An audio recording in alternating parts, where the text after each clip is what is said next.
Thank you, Chairman.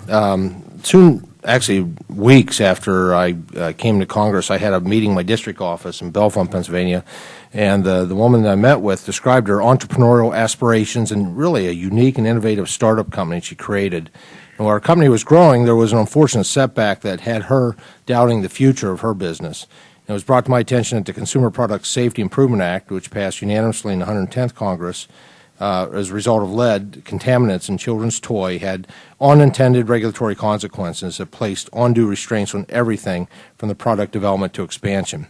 And my constituent went on to explain that if the materials she used to make her products were not tested by a third-party laboratory, she could be in violation of the law, and this testing would have grave financial ramifications on her product line. And this seems to be counterproductive, mainly because her source material were purchased from retail outlets that already are certified the goods. And my constituent explained as a mother, she wanted our children to be safe, and she did everything to ensure that with her business. And I'm certainly confused as to how this law and in turn regulations set into place by the Consumer Product Safety Commission could place such a burden and disincentive on a budding entrepreneur. And Mr. Chairman, I really appreciate your assistance in having Suzi Lang, owner of Starbright Baby teething giraffes, join us today. One of my constituents, Suzi Lang, is a former kindergarten through 12th grade art teacher, also trained as a graphic designer and photographer, and she produces these stuffed teething and toddler giraffes that are sold online and wholesale to baby boutiques in both the United States and Canada. And welcome, Mrs. Lang, and look forward to your testimony. Thank you very much for having me here today. As the mother of a 2-year-old, I admire Congress's efforts to draft a law that protects children from excessive amounts of lead in toys. Unfortunately, the law, as it is currently written, will heavily damage small businesses and entrepreneurs who make and sell items for children in this country. I do not believe the law is fatally flawed. However, I think the injection of some common sense provisions would more effectively ensure safe products for children and prevent irreparable damage to small business.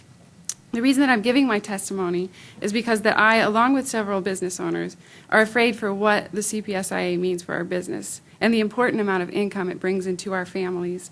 Specifically, my business consists of fabricating and selling these soft little teething giraffes for babies. I'm not affiliated with any groups. I'm here on behalf of my own business. However, I'm using the resources that I have to advocate for small businesses, many of whom rely on this income to sustain their families.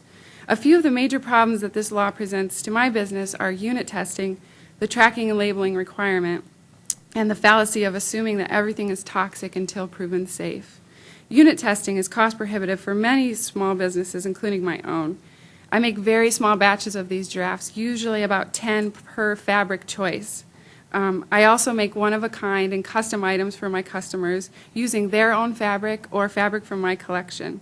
My giraffes would be required by this law as of February 10th, 2010, to be tested for both lead and phthalates. I contacted a lab close to my home in Harrisburg to quote for lead and phthalate testing. For the lead testing, I was quoted $50 per component, and for each giraffe there are 4 to 5 components. Cumulatively, the total cost for testing one fabric line of giraffes would be anywhere from $1,800 to $2,200. That's also adding in the $400 per component for the phthalate testing.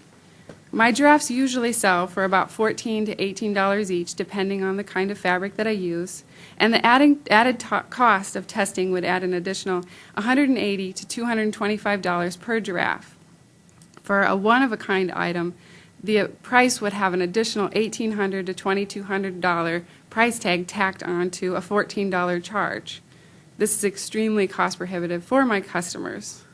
Considering that the law specifies that if I change any component, it would need to be tested again, I create 36 different patterns of giraffes in 2008. So the total cost of lead and phthalate testing would be $64,000 to $81,000. I actually only made $4,500 gross last year. The deficit the testing would create would more than put me out of business. It would bankrupt my family. Another aspect of the law that affects my business is the tracking and labeling. The law says that it is to be to the extent practicable, but I question how this could be done by any home craft seller or small business. Each lot needs a new tag, and it would force me to have to make my own labels because I would never be able to meet the minimums for the label companies that I use to print the labels that I have now. Because my giraffes are only 10 or fewer, or sometimes a one-off, it would never be practical. But the most disheartening thing for me as a small business is the assumption that the law is everything bad and dangerous until proven safe. Especially since many of the materials I use are proven to have no phthalates, no lead. Fabric is all I'm using, quilting fabric, cotton fabric. Many small businesses do not purchase their fabric wholesale, but instead buy from local fabric or quilting shops. In this setting, I can buy 1 yard of fabric from my local shop, make my giraffes, have to have them all lead and phthalate testing, and my neighbor can go buy the very next yard off the bolt of fabric, make baby bibs, try to sell them, and she would also have to lead and phthalate test their very same fabric from this very same bolt, which is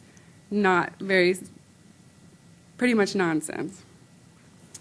The most problematic thing for me is to have to phthalate test this item. Since it's a teething item, it's required under the law to be phthalate tested, but it's entirely made out of cotton fabric.